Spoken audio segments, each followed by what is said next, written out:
Hello and good morning, everyone. Only Positivity here. I have my coffee with me and ready to kick off the third podcast of this series, Elevated Thoughts.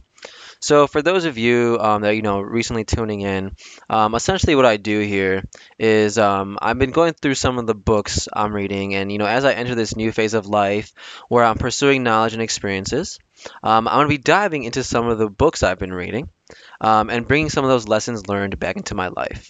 Essentially, I go through these chapters, I highlight quotes and things like that resonate, and then I attempt to tie that to an experience and a lesson learned. So I'm going to be sharing some of my deeper interactions with my family and whatnot, and how I'm going to try to improve going forward. So, the book I've been recently discussing is The Four Agreements by Don Miguel Ruiz. And the book really illustrates the four agreements that one should make to attain peace in their lives. So, the first was being impeccable with your word. And if you want to know what that's all about, you can go ahead to one of the earlier podcasts. The second one was don't take anything personally, which was the podcast right before this one. And today's podcast is going to be about the third agreement, which is don't make assumptions. And that's a really powerful one right there, because, before I dive into everything, assumptions really kind of hinder our interactions with people. And I'll tell you about that as I related to one of the experiences or memories I had with my parents. So before diving to the quotes and everything like that, I'm just go ahead and share a rather stupid story, I'd say, about why assumptions are not the best thing to be doing. And it's not a pity story at all. It's actually a little bit more comical in nature because it's a very, silly assumption that my parents made. So, that being said, I'm just going to jump into it. So, when I was a freshman in college, I was working in retail. I was working at Tommy Hilfiger actually, near my house. And I went to school in the city, and I went to a school that was on the quarter system, and between the fall and the winter quarter, there was 6 weeks, and I would come home during that time and work at Tommy Hilfiger. But sophomore, junior, senior year, I got a job in the city, so I was able to stay out there. But freshman year, I was coming back and forth, working at Tommy Hilfiger on the weekends and in between the quarters. So, naturally, as a lot of college students experience, your schedule begins to flip. So, I would sleep in till, noon or 1, sometimes even 2. And I would stay up really, really late into the night, probably like 3:30, 4 in the morning. So there was one night I came home and I was very expected. I guess I was expected to do a lot of chores in the house, right? I was expected to kind of keep my own place tidy, but also help out with the overall house chores as well. So one of those chores is laundry, right? So one night my mom actually put in a load of laundry around 10:30, 11 p.m. and then she went to bed and she said, "Hey, look, can you put the clothes from the washer into the dryer and then fold the clothes," right? Something I always did.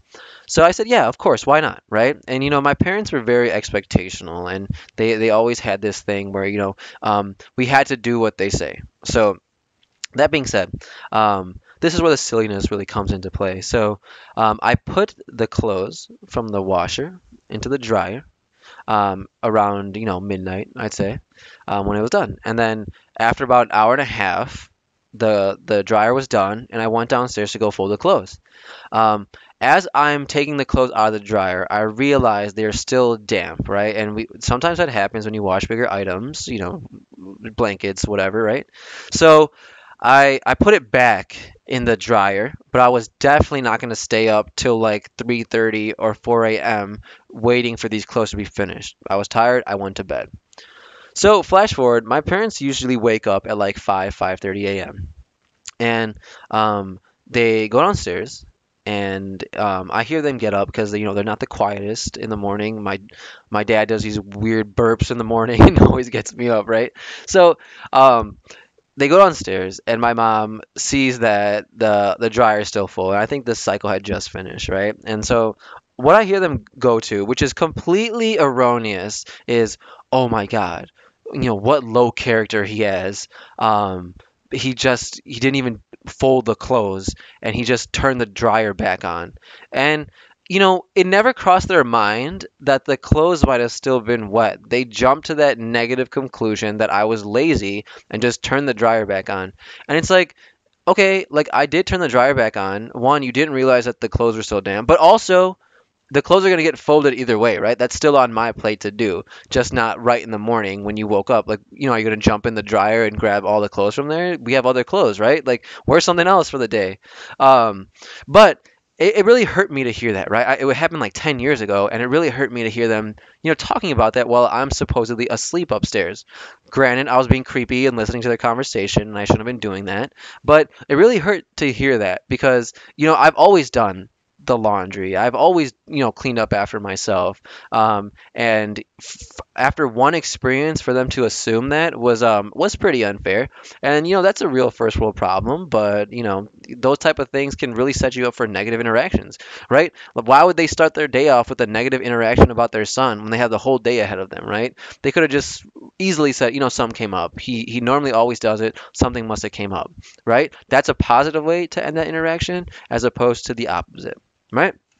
So, hopping off that story, going to the first quote I highlighted, which is, we create a lot of poison by assuming because we have a tendency to gossip about assumptions to reaffirm our own beliefs, right? And that's a powerful one, right? When it's kind of that self-fulfilling prophecy. When we believe something, we generally want other people to believe it too. So we're going to go ahead and kind of plant those seeds all over the place. And that, in a positive way, that can be a good thing. But also, it can be a hindrance, and it can be a poison as well. And one example of that is that I had a really crazy coworker, and I would consider her on that batshit realm, right? She was just all the way out there, very combative, and never looking for a solution to a situation, right? So essentially, we would all be on a call at work discussing a deliverable or something like that, right? And the meeting would have gone well, right? It would have gone well. Everyone was positive. We had a lot to take away from there, a lot of good things to move on, right? Um, on clockwork, after this call would end and people would hang up, I would hear her heels click clacking on the hallway, and she would come over to my desk. I knew she was coming with fury. Be like, "Did you hear the way that person said that? Did you hear what she said? Did you hear what he said?" And it's like, I definitely did hear what it said, and I didn't take it as negatively as you're taking it right now. And then because I wouldn't engage in that type of interaction, she would go to someone else and try to plant that seed. Someone who's even wasn't on that call, right? Just going around planting these seeds, these negative thoughts in people's minds, right? And that is something that is so toxic, right? When you engage in that type of activity, it just leads you to connect with someone else who also has negative energy. And I do not want any of that in my life, right? So, that tendency to gossip is there, but we have to fight that, right? When we experience negative things, we have to pull back and say, okay, why did this happen? Let's do a post-mortem on that interaction and see what we could have done to really turn that upside down and make it positive. And another reason, right, for making these assumptions is because we're afraid to ask for clarification, right? So last week I had a professional development type conversation with my manager where I was like, I've been here for a couple of years now. I'm looking for a raise, another work from home day, and maybe to add like a senior onto my title, right? And that's asking for a lot, I guess, but I thought they were all warranted. And they came back with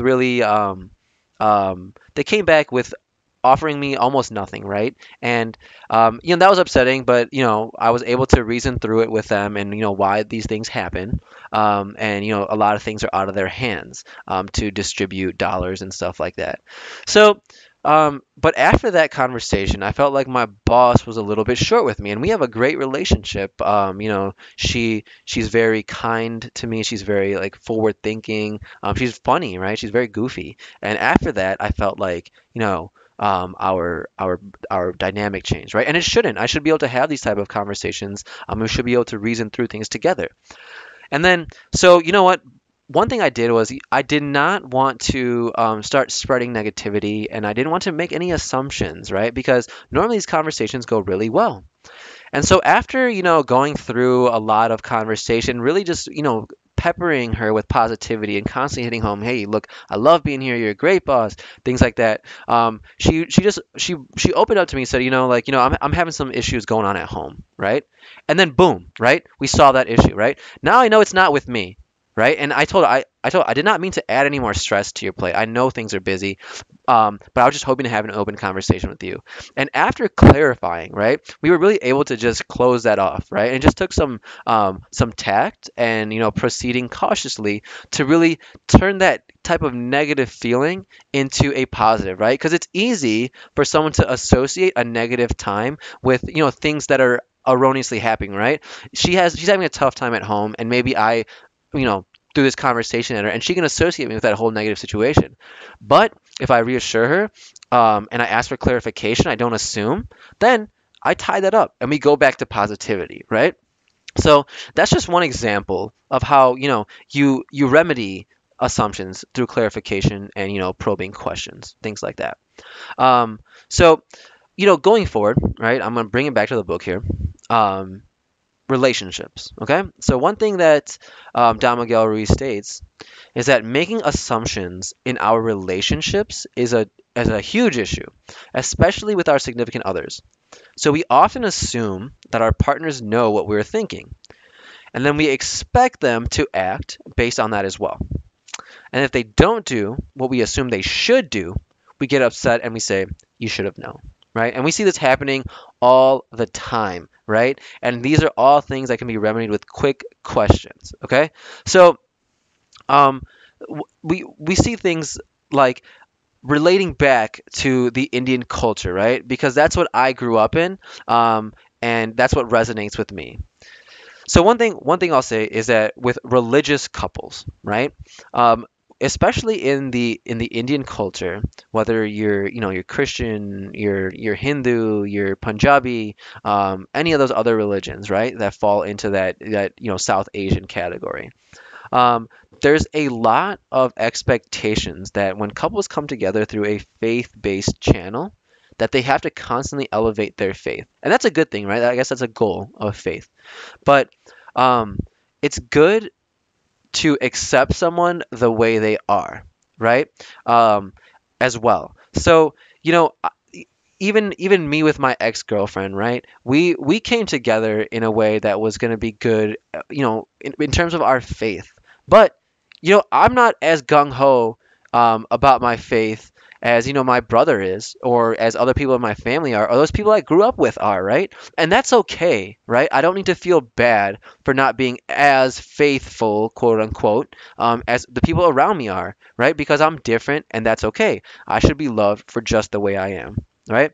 And sometimes the expectation is that we have to just be more faithful. We have to, go to the temple more often. We have to, recite scripture more often. And, that doesn't have to be the case, right? They don't always have to elevate that component. I'm not saying it's wrong, but placing expectations there, I believe, is wrong, right? And I think that's the exact opposite of what faith, teaches you to do, right? Faith teaches us to not have expectations of people and to love them unconditionally. But we'll go forward and talk about, let's say, family obligations, right? So, bringing that back to my life, right? So I go see my parents about once a week, right? My other siblings they live out of state, and so I go and check into my parents, and I spend time with them at least once a week, right? Maybe a couple times throughout the week, but I never ever place that expectation on my fiance. And the reason that is because that is my responsibility. We always say that when you meet someone else, you begin those next steps, that you also inherit their family, and that's true, right? But the expectation to take care of them should not be there, because the only expectation to take care of parents should be on their offspring, right? Like, I take care of my parents because that's what I should do, and that's what I believe I should do. So I make those rounds, and I go take care of them, go check in on them. But because I don't have expectations of my fiance to come, when she does, I get super happy, right? Because I'm gonna go regardless, but I've set her up for positivity. I always say, hey, look, if you're tired, if you're feeling ill, anything, you don't have to come ever, right? Even if you just don't want to come, right? Don't come. But when you do, I get super excited, and so do my parents, because the expectation is not there, right? and vice versa, right? My fiance does a lot for her family, right? She takes her grandparents shopping. She checks up on her mom and dad, sister, brother-in-law. Like she and her brother. She's always doing things for the family, right? But she does not place that expectation on me. So let's say when I take her mom to therapy on Mondays, or when I'm going to visit her grandparents to see if they need anything, like food wise, grocery wise, it's all positive because it's something that I don't have to do. The expectation is not there, but I'm going above and beyond what I normally do to really step in, and be helpful in those situations. So removing those expectations is what's going to carry us through, and not assuming that I'm going to go do that, because that assumption should not be there in the first place, right? So um, we go forward and like bringing it back, to relationships, okay? Um, some people come home, right? We talk about marriage, right? With your significant other, your partner, whatever it be. So people should be on the same page of what marriage is, right? And a lot of people, believe marriage is one thing, and they don't communicate that to their partner or their significant other, and then it manifests itself differently in their relationship once they're in each other's space, and it becomes an issue, right? So let's use another example, right? Because I really want to use examples for all of these things. So. When me and my fiance first met, right? We met in grad school, and we had a lot of classes together, and then ultimately we started dating through that. But once we started dating, I really, for lack of a better phrase, I want to stress test the relationship because I need to make sure that our underlying principles, were similar and that we were on the same page about them, right? So um, one thing that what Don Miguel Ruiz says, right, is that some people go into marriage assuming that both people are on the same page of what marriage is and what it entails. But once you're in each other's space, you may realize that you both have different views on what marriage should be. A husband comes home from work and the wife is mad. Maybe he left the dishes out, or maybe he forgot something. And then she assumes he knows why she's mad and then picks a fight. But the husband, and I'm guilty of this, doesn't know shit and why the wife is mad, and then lashes out, right? If I come home and my fiance is in a bad mood, let's say, like, hypothetical situation, and she's not telling me why, then I get mad because I don't know why she's mad. What did I do? Well, I think she's mad at me. It could be that she's not even mad at me, right? She could be mad at a situation that happened at work. But if I don't probe that question, if I don't ask, for the answer, I'm gonna bring it back to me, and I'm gonna assume, and that's wrong, right? So, going back to that conversation I was just having. So, in the first few months of our relationship, we fought, not often, but we had a couple like bigger fights. And nowadays we don't really have any fights. It's more like conversations, with purpose, right? So, um, essentially, I remember one night, where this conversation with her, and I said, I really, for my relationship, and my long-term relationship, I want a best friend. Right? I don't want to compartmentalize my significant other into just being this, put her up on a pedestal and just be this thing I have to take care of, right? I need a best friend, I need a partner, and I need someone who's going to challenge me, right? And those are things that, I had to do. I had to have those conversations in order for us to, be set up for a successful relationship, right? And then going forward, we see things in a relationship often, and we deny things, about other people that we may not like, and we think that we can change them. My love can change this person, and that sets you up for resentment, right? Because you should love people just the way they are, and you shouldn't try to change them, right? You shouldn't try to change their whole entire personality, because, that's not fair to you, or to them, right? So, it's mostly like trying to put a square peg into a round hole, right? That's the best, analogy I can use there. So going back to that conversation, I had to have that conversation and say, I would like a best friend. And, luckily, she wanted the same thing. She wanted a best friend that, we could grow together, we could push each other, we could travel, we could make these memories. But one thing, we really had to hit home is that real love is accepting people the way they are, right? Find someone you don't have to change at all, and someone who wants to experience life with you and grow with you in their own way. So, bringing it back to me, I smoke weed. I like to make, these trippy music videos. I take pictures of weed. Marijuana is important to me. I'm not going to deny that, right? And it's easy for someone on the outside to be like, hey, look, dude's just a stoner, right? He's just a pothead. But, as you get to know me, you realize that's not the case at all. It's actually the opposite, right? I'm way more active. I wouldn't say I'm more active. I'm one of those active stoners, right? I like to do things. I like to read. I like to, type. I like to write. I like to color, things like that. So, I also like to push myself, with or without cannabis in fitness, right? I like to constantly try new workouts. I constantly push myself in my career. And I also try to push my knowledge base as well, make new experiences, read new books. Traveling is another thing I like to elevate as well. So, my fiance is no different on those higher principles, right? Like she loves traveling. She's a huge fitness geek. She's great with her diet. She's so family oriented, and those principles are the same, but the way they manifest themselves is completely different, right? And that's what I love about her, because we are similar in a lot of ways, but we are different in a lot of ways, and I accept her. The way we even process emotions is different, right? I'm someone who likes to hash it out right there. Let's have the conversation, but she's not. She needs some more time. So, you know, that being said, right? You really have to love someone the way they are without trying to change them, right? And all in all, we have to be who we are so we don't present a false image, right?